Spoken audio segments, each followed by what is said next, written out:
Live from the National News Studio, Sri Lanka.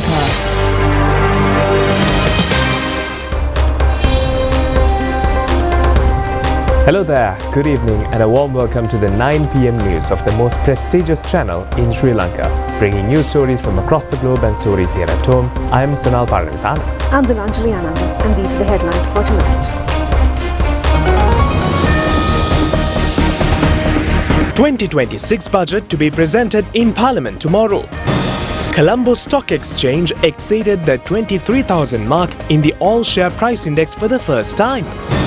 National Leprosy Conference against the disease commences in Colombo. Bodies of the 5 persons who were missing after being drowned in the Dadru Oya recovered. Examination of appeal petitions of defendants facing death sentence for the assassination of Vidya in Jaffna concluded. Updating of the Social Protection Information List to commence on the 10th of this month. Kalmegi cyclone heading towards Vietnam.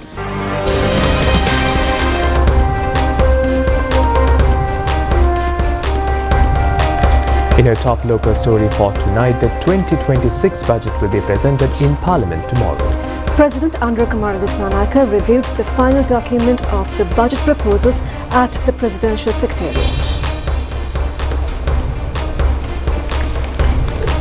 Secretary to the Ministry of Finance, Dr. Harshana Surya Perumal, was also present on this occasion.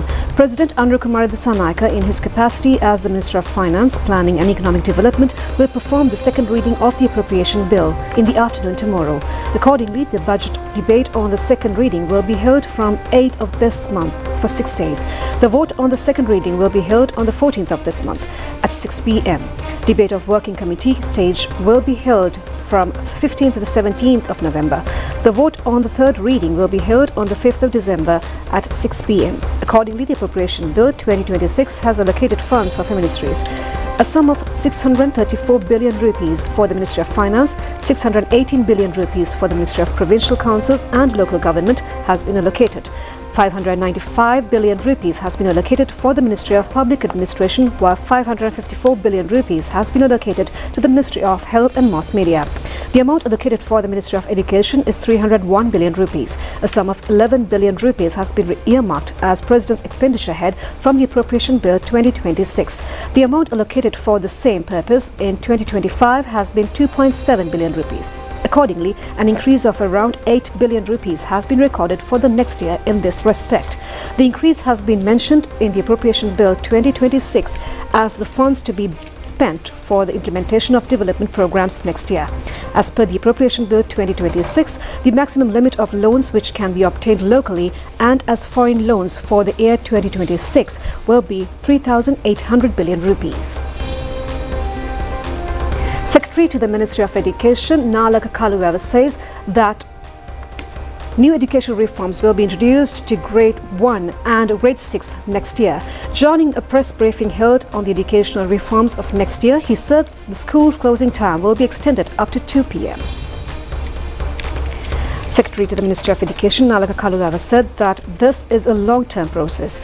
A student admitted to Grade 1 under the new reforms from next year will complete his school education by 2036 or 2037. For this process, teacher training is being carried out at present.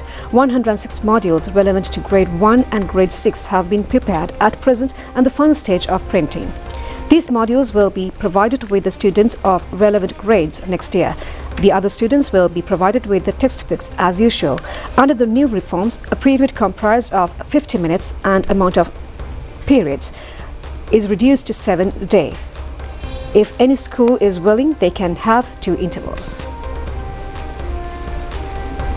The National Leprosy Conference commenced today under the patronage of President Andrew Kumar Dissanayake, during which the roadmap to eradicate leprosy within the next 10 years was unveiled. The conference was organized by the Ministry of Health with the collaboration of the World Health Organization and the Sasakawa Foundation. The conference will be held tomorrow as well.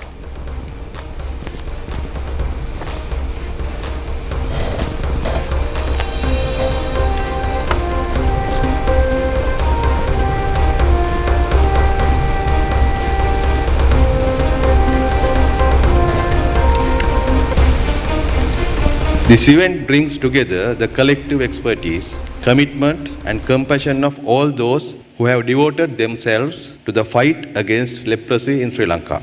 Sri Lanka reached a major milestone in 1995 when the country successfully eliminated leprosy as a public health problem. This remarkable achievement was the result of years of dedicated effort by anti-leprosy campaign, which continues to function as the national focal point for leprosy control and prevention, our healthcare workers and the helping hands of the stakeholders. However, while elimination was an important achievement, our journey is not yet complete. New cases continue to be detected, reminding us that leprosy still exists among us and that our vigilance must never waver. The government of Sri Lanka, under the leadership of the Minister of Health, remains fully committed to supporting all national efforts aimed at reducing the burden of leprosy and improving the quality of life of those affected. Our policy framework places strong emphasis on early case detection, prompt and effective treatment, disability prevention and rehabilitation. Equally important is the effort to eliminate the stigma and discrimination that too often accompany this disease. It was revealed that approximately 40% of newly detected leprosy cases are reported from the Western Province, with the highest number recorded from the Colombo district. Significant numbers of cases are also reported from the Batiklo, Gampaha, Kurunegala and Kalutara districts.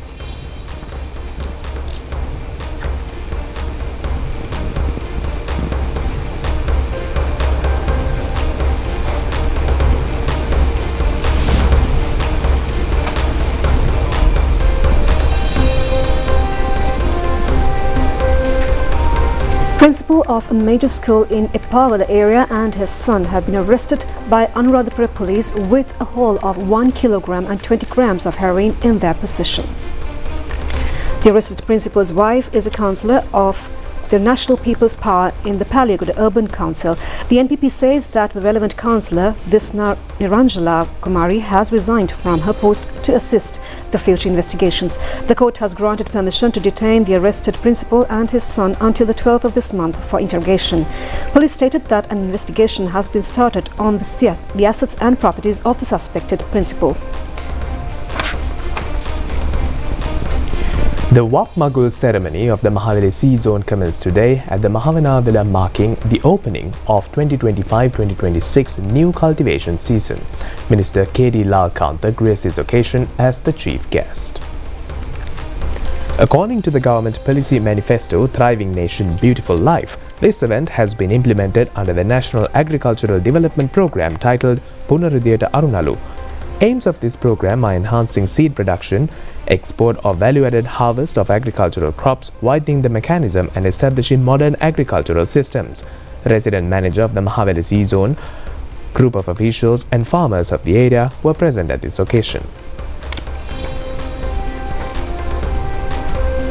The Colombo Stock Exchange exceeded the limit of 23,000 in the all-share price index for the first time. The maximum value was recorded as 23,112.48 units at the end of the day's transactions. Executive Officer of the Colombo Stock Exchange, Shrima Fernando, says that total turnover has been recorded as 6 billion rupees. The all-share price index showed an increase of 44.95% since the beginning of this year. Bank, finance and building materials sectors have come to the fore, and an increased operation has been witnessed in other sectors as well. Executive Officer of the Colombo Stock Exchange, Shrima Fernando, stressed that with the political stability, new investment opportunities have emerged in the stock market as a positive aspect in it. A new chapter of the stock market can be witnessed, she added. කොටස් වෙළඳපොළ තුල අලුත් ආයෝජන අවස්ථාවන් උදා වීම වගේම නව ආයෝජිත වැඩිවැඩියෙන් සම්බන්ධ වීම. According to police sources, 3 out of the 5 youths drowned in the Dadru Oya are residents of Makola area, Kiribati. 2 of them were brothers of the same family. One of the dead youth is a resident of Sri Mangala Road, Makola, Kiribati, named Udara Indrajit. He is a student of Sapgaskanda Mahavidyalaya and was to appear for the GC Advanced Level exam this year. The other two are brothers of the same family and residents of Bandaranayake Mawatha Makula, according to police. 27-year-old Nilanga Dilshan, the elder brother of them, was to migrate to Japan for employment in February next year. His younger brother, 17-year-old Pansiluma Shan, is the other deceased and also a student of Sri Dharmaloka College, Kalania. He has been a member of the college cricket team as well.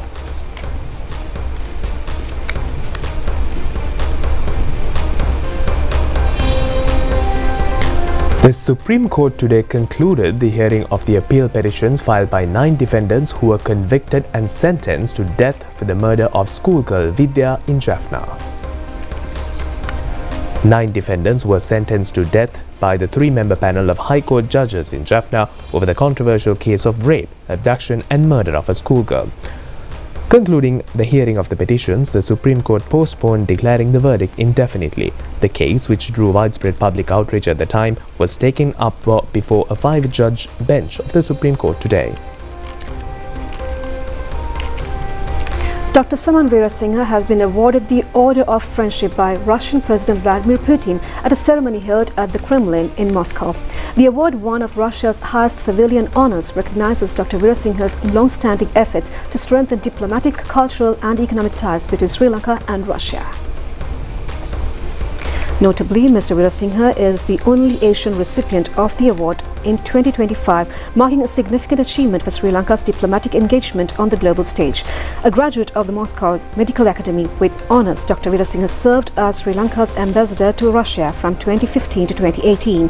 He currently serves as the General Secretary of the Sri Lanka-Russia Friendship Society and Chairman of the Center for Russian Geographical Society in Colombo.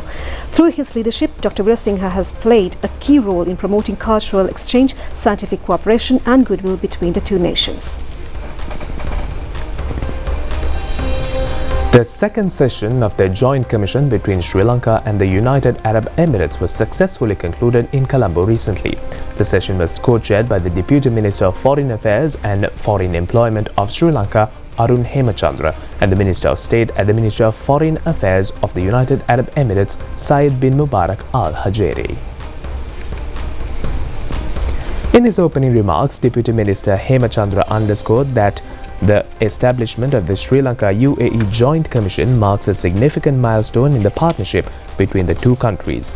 He emphasized that the mechanism serves as an effective platform for advancing comprehensive cooperation both at bilateral level within the international fora. The Deputy Minister further noted that although the first session of the Joint Commission was held in Abu Dhabi in 2014, bilateral relations between Sri Lanka and the UAE have continued to strengthen, underpinned by close collaboration across multiple sectors. The discussions during the second session provided a valuable opportunity to review ongoing cooperation and explore new avenues in key areas such as trade, investment, labor and other fields of mutual interest. The fourth round of Foreign Office consultations between Sri Lanka and Bangladesh, led by Foreign Secretaries of the two countries, successfully concluded in Colombo today.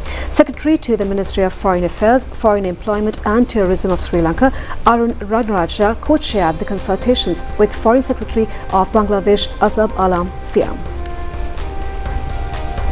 This round of consultations marked the continuation of Foreign Office consultations between the two countries, with a third round of having been held in Dhaka in 2017. The Sri Lanka-Bangladesh Foreign Office consultations served as a vital platform to review all aspects of bilateral cooperation and matters of mutual interest, while also exploring new avenues for collaboration across diverse sectors. Discussions covered bilateral, regional and multilateral issues encompassing areas including agriculture, education, health, trade, investment, digital economy, defense, connectivity, tourism, fisheries, youth affairs, culture and people-to-people contacts. Highlighting Sri Lanka's substantial investments and diaspora presence in Bangladesh, Sri Lanka invited Bangladeshi investors to invest in development projects, logistics services, cultivation and tourism-related businesses in Sri Lanka. Leader of the opposition, Sajid Premadasa, calls for an expansion of free trade agreement with India, saying that Sri Lanka has a special relationship with its neighbour. He commended the role played by India during the financial crisis in Sri Lanka back in 2022. Opposition leader Premadasa is currently in India and earlier met with Finance Minister Nirmala Sitharaman and External Affairs Minister Dr. S. Jaishankar. Later, he had several interviews with Indian media. During his interview with WION, he expressed views on Indo-Lanka Free Trade Agreement. How do you see India's support during your country's economic crisis? India provided billions of dollars of support. Sri Lanka went through triple tragedies: the Easter Sunday terrorist attack, the COVID corona health disaster, the bankruptcy situation due to ill-devised economic policies. When Sri Lanka was in trouble, when the people were in distress, India supported us, and India continues to support us. India has been the single largest donor to the tune of $4.2 billion in providing support that has provided some relief to the people of our country. So we are extremely grateful.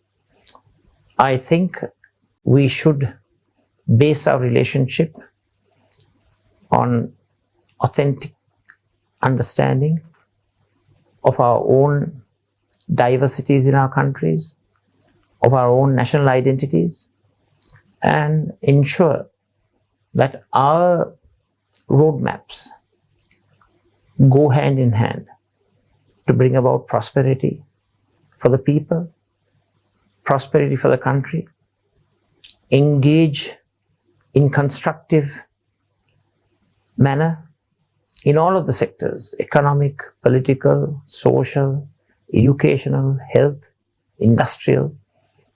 Ensure the connectivity is strengthened, and we will support that approach. Updating of information of families and persons provided details after getting registered in the Social Protection Information List expecting government welfare benefits in the year 2023 will commence from the 10th of this month. According to the Welfare Benefits Board, it will be implemented for a period of 1 month.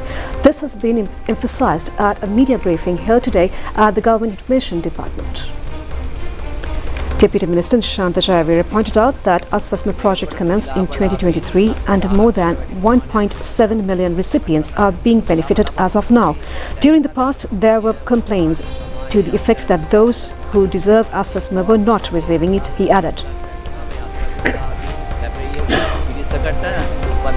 ඒගොල්ලන්ට ඒක ලැබිලා නැහැ කියලා මනස ඇතුලේ තියෙනවා නැවත වසරක් ගියාට පස්සේ මේ ප්‍රතිලාභලාභීන් පිළිබඳව නැවත තහවුරු කිරීම කරගැනීමක් කරගෙන ඒ සුසු පිළිස මෙතෙන්ට ඇතුළත් කරගන්න කියලා. අපි මේ අවුරුද්දේ Chairman of the Welfare Benefits Board, Nimal Kotawalagedara, said that 3.4 million will get the opportunity to apply for their benefits for the year 2023 from 10th November to the 10th of December this year.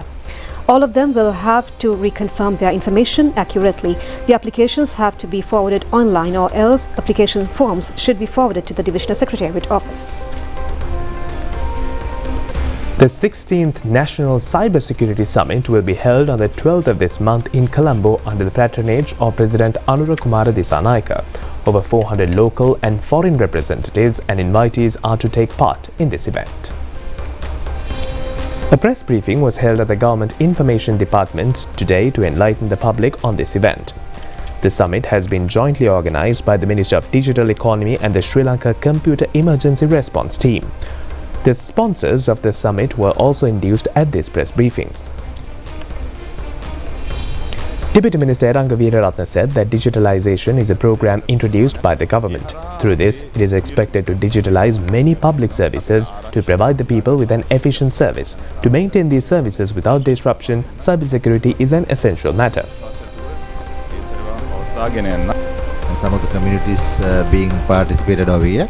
First, I would like to extend our sincere thanks on behalf of the Chairman of Sri Lanka CERT and the CEO, Honorable Deputy Minister, Minister of Digital Economy, Engineer Eranga Weeraratne, who is present here today with us, and all the guidance and supports who is extending to make the cybersecurity conference as well as all our engagement a success. Thank you very much for your support and your advice. At the same time, I would like to extend thanks to Secretary to Ministry of Digital Economy, Mr. Varuna Sri Dandapala sir as well, for all the supports and guidance given to us throughout the journey of ours. And at the same time, I would like to make a special thanks to sponsors who are being here to partner with us in this occasion. Without your support, we couldn't make it a success, to be frank. And I would like to thank the Dialogue being the principal sponsor and the Checkpoint being the platinum sponsor. And we have news on the latest development taking place across the country.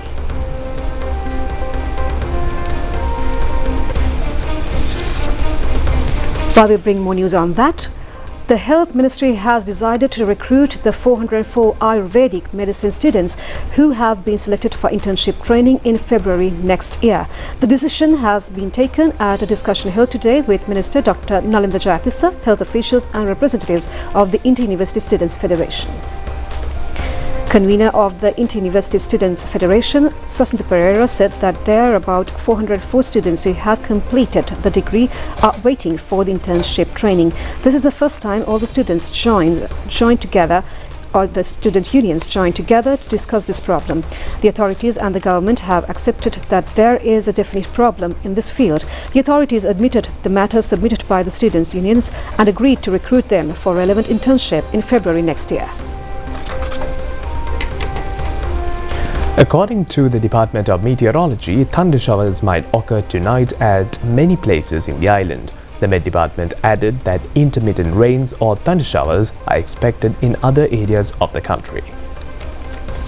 Director General of the Department of Meteorology, Atula Karunanayaka, said that intermittent rains might occur at certain places in western, Sabaragamuwa, northwestern provinces and Galle, Mathura, Kandy and Nuwara districts.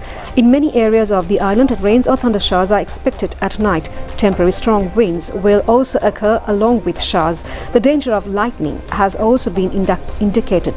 The wind speed in the deep and shallow sea areas from Putlam to Putville via Colombo will range from 50 to 60 kilometers per hour.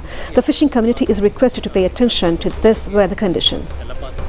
Meanwhile, the National Building Research Organization has issued communiques of warning to several divisional secretariat of divisions regarding landslides in Kandy, Kegol and Ratnapura districts.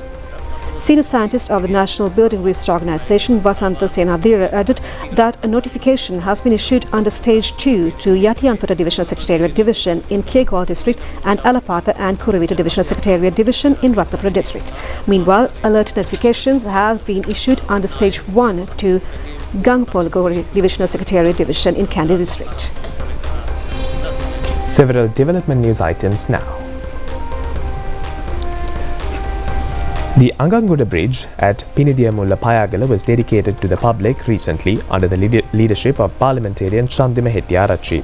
A sum of 19 million rupees has been spent on this project. The people faced immense difficulties since the bridge was in a dilapidated condition for nearly 20 years. The renovated Velimada Amunumulla road was dedicated to people by the chairman of the Velimada Pradeshia Sabha, Ajit Kumara Disanayaka. A sum of 14.5 million rupees has been spent for it. With the development of this road, residents of the Navila, Madagadaragama, Tambavina, Amunumulla and several other areas will be benefited. A number of roads in the Hingurakoda Divisional Secretariat Division are to be developed. The development of the road of Kusumpokuna via Yatiyalpatana by concreting has commenced at a cost of 2 million rupees. The construction of a two-storied building, which remained urgent requirement for Ranpathiwala Mahavidyalaya, Kahatakasthigili and Anuradhapura, commenced recently at a cost of 30 million rupees. And that's all the local news we have for you tonight. Join us for the foreign news on the other side of this break.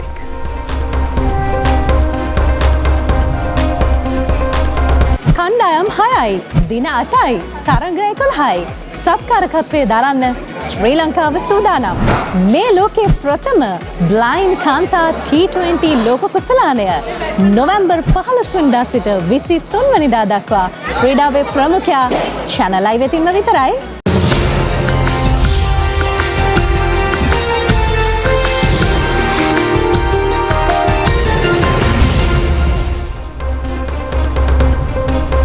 A typhoon Kaimai has slammed into central Vietnam after leaving massive destruction in the Philippines, where more than 100 people were killed. Kamegi made landfall late Thursday as one of the strongest storms to hit Vietnam in years. Authorities warn of heavy rain, flash floods and powerful winds in areas already soaked from last week's downpours. The storm carved a deadly path through the central Philippines earlier this week, destroying villages and displacing tens of thousands. Local officials say at least 114 people died, most of them in Cebu province. Kamegi strengthened as it approached Vietnam with sustained winds of around 125 miles per hour, according to U.S. weather agencies. Scientists say climate change is intensifying storms like this, hitting vulnerable countries at the hardest. Meanwhile, a second system, Tropical Storm Fang Wong, is expected to intensify and could reach Category 3 or 4 strength this weekend, threatening northern Luzon in the Philippines with more floods and damage.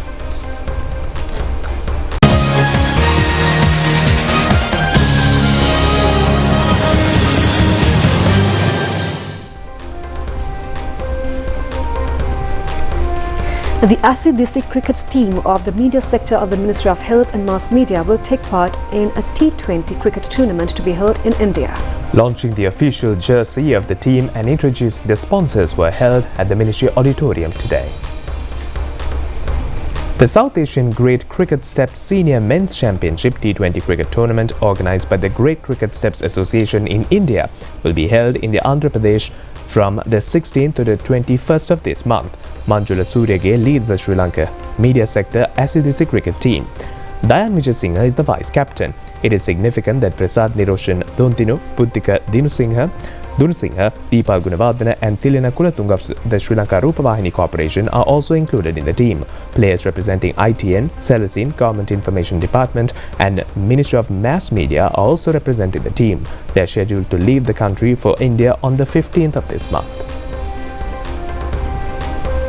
And that sums up the news we have for you tonight. Join us same time, same place tomorrow as well. It's me, Sonal, alongside Dilanjali signing off for the day. Have yourselves a pleasant night.